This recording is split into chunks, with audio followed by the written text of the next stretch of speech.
নমস্কাৰ বন্ধু বান্ধৱীসকল, আজি আপোনালোকক পুনৰ এটি নতুন ভিডিঅ'লৈ স্বাগতম জনালোঁ। আৰু আপোনালোকে মাজত আজি বহুত দিনৰ মূৰত আহিছোঁ আৰু আমাৰ পিছফালে এটা বস্তু চাব নেকি? আহক দেখুৱাও।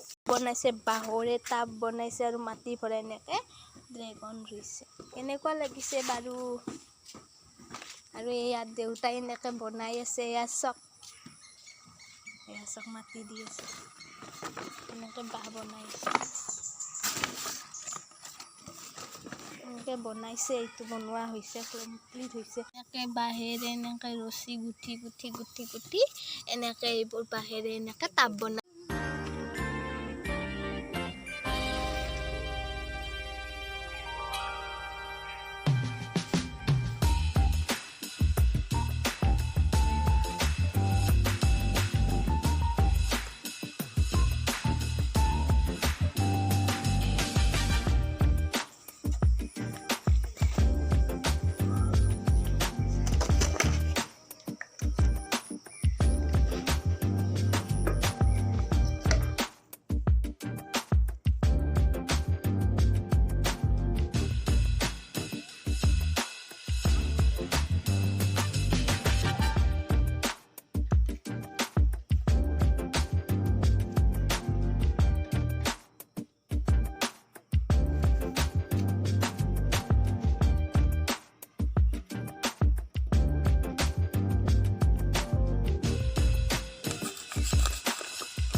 এইটো দেউতাই বনাই আছিল আৰু এইটো এতিয়া ইয়াত চব কমপ্লিট হৈ গ'ল।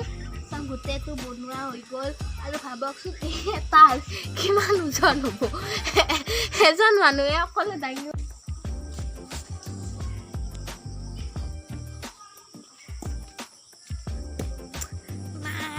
জলকীয়া ভালে লাগিব, জলকীয়া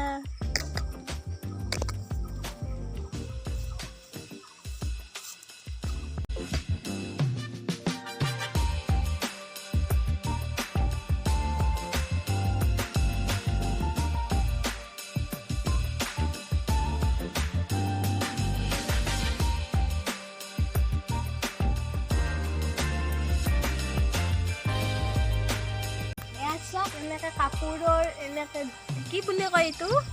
হেন্দালি। এনেকে কাপোৰৰ এনেকে হেন্দালি দিছে। চব কাপোৰৰ হেন্দালি এনেকে আপোনালোকেও বনাব পাৰে। আৰু ইয়াত চব এনেকে প্ৰেছন ফ্ৰুট দিছে। কেইদিনমান পিছত একদম ডাঙৰ হৈ বস্তুটো হৈ উঠিব।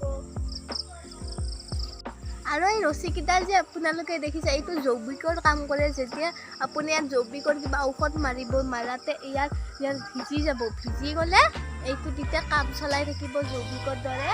একদম কাপোৰৰ ৰছী এইবোৰ, এনেকৈ কাপোৰৰ ৰছী দিলে আৰু ভাল, আৰু এটা জৈৱিক খেতি হয়।